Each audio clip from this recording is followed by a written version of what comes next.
Здрасти. Здрасти. Как е? Добре. Само така. Приятно и да се запознаем с Георги. И на мен ми е приятно.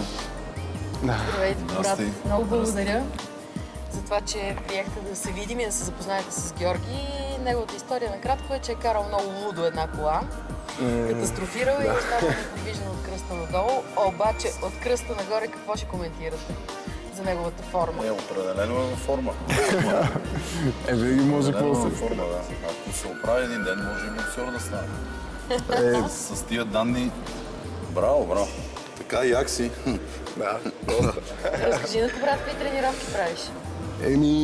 Общо взето вкъщи си имам там пригодено вкъщи съм си направил гладиатори, лежанки, всякакви такива неща, дъмбели. Отделно аз, понеже преди това занимах с канадска борба, после започнах с лека атлетика в Параолимпийския национален отбор. И там с тласкане на гюле и хвърля на копие. Отлично. И аз не съм лош на канадска борба, мога да направим една. Не знам, може. Ама от последната тренировка... Ако нямаш нищо, без да се извиняваш сега, извинения не. Добре. Аз пък изобщо не съм тренирал нито канадска борба, това изобщо не е в моята дисциплина. Да, така е. Даже ми го забранява, защото е опасно. За сухожилията много натварва и... Аз точно Мина това... я главоболя заради една канадска борба, но може да пробвам лекичко да те Да, пробвам. аз точно това тръгнах да обяснявам, че от последната тренировка тук, понеже е така с приятели дойдоха да потренирам и от тогава вече втори месец ми болят сухожилия и не ми минават така. Ама взеха Демек, горе. 2 месеца са минали от последната. 2 месеца от това. Ама то беше за Почваш с удоволствие. извиненията. Не почвам, няма нищо. Няма извинения. Ако да. брат те предизвика. Да, усещам аз, няма извинения. Не може да лично. рискуваш неговата дясна ръка, трябва да бъдеш много внимателен в тази канадска борба, защото това е ръката, която трябва да контактира Кличко. Ако вярваш силно, Абсолютно. ако вярваш силно, имаш волята, един ден ще се оправиш и ти пожелавам пак да дойдеш в тази зала и тук да тренираш бокс. Живот Една от най-хубавите зали в България, за бокс специално. Да. Ще ми е приятно да направим някой ден и някой спаринг. Там не вече само аз, канадска там борба, вече аз не съм компетентен. Да видиш много. как е бокса. Това да пробваме една канадска. Може да пробваме лекичко. Опасно, ще ме караш да се контуза накрая. Няма. Тук ще е удобно ли? Не знам. Виж на зъбници боксерски тук колко е. Да. Те няма да ни пречат. Или няма да е удобно. И малко ниско е, ама какво да се прави? Нищо. Нищо да. Каквото е, това е са. Ще успеете ли? Само да не мърдам аз много. Толкова Имаш шанс да биеш Коврат Пулев, човек, обаче внимавай много. Не, много страшно. Аз лекичко Коврат, не искам загреча. да те ядосвам в никакъв случай. Аз не искам Викам него за да Георги. ядосвам. Ох. Чакайте малко. Старче, има ли направо да почвам? Не, може ли да си махнеш жилетката, за да виждаме мускули, напрежение на мускули? Ще ме засурни с количката на някъде. Ще ме изкара на буксир. Ако не имам колеги, къде са по-добри? Добре ли си? Не, аз само количката да не ме мърда. Добре, Няма чакай, страшно. аз така ще държа количка.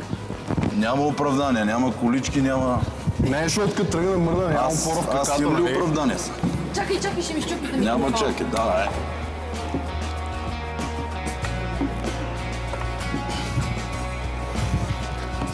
Биеш ли ме?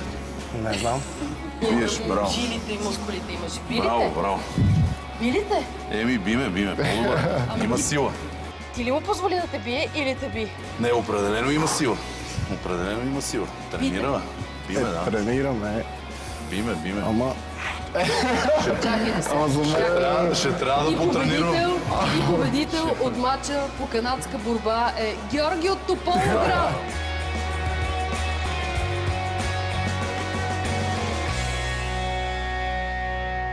Би ме, но важното е, че нямам контузии. Това е важно. слава Богу. След всяка среща винаги това е най-важното. по Тая принцип. ръка ще ти трябва. Така е. Днес Така разбрах, е. че от 17 мача имаш 17 победи, 9 от които с нокаут. С Божията помощ, да. Мача с Кличко, кой подред се очертава да бъде? Все още не е ясно. Те почнаха да се дърпат вече, да бягат, но ще видим. Аз си знам възможности. И винаги съм вярвал в себе си, така че му пожелавам и на него да вярва. И важното е, че се че се поддържа и рано или късно нещата ще се получат, аз вярвам. Надявам се, и аз така си мисля, пък колкото до братята, мисля, че и тяхното време, и леко по леко няма къде да отидат.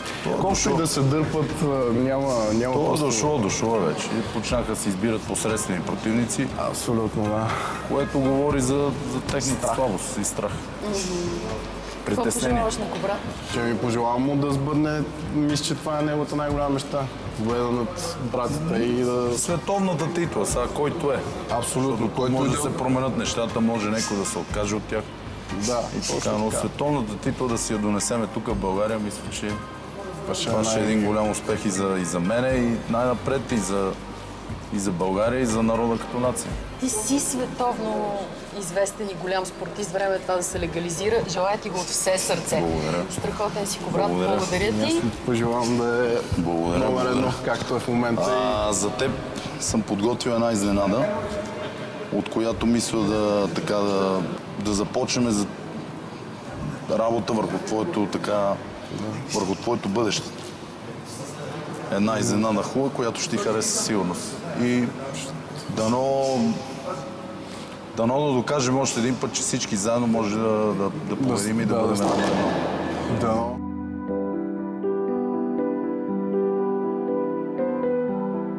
А в студиото на предай нататък ще разбереш каква е изненадата, за която ти говори Кобра. Живот и здраве, да. За да Точно удължим така. тръпката. Това е най-важното. Човек да е здрав. Добре, благодаря ти. Аз много се радвам, че... И аз се радвам. Добре. Мерси. И аз Успешна благодаря. тренировка. Мерси. Успех. Мерси.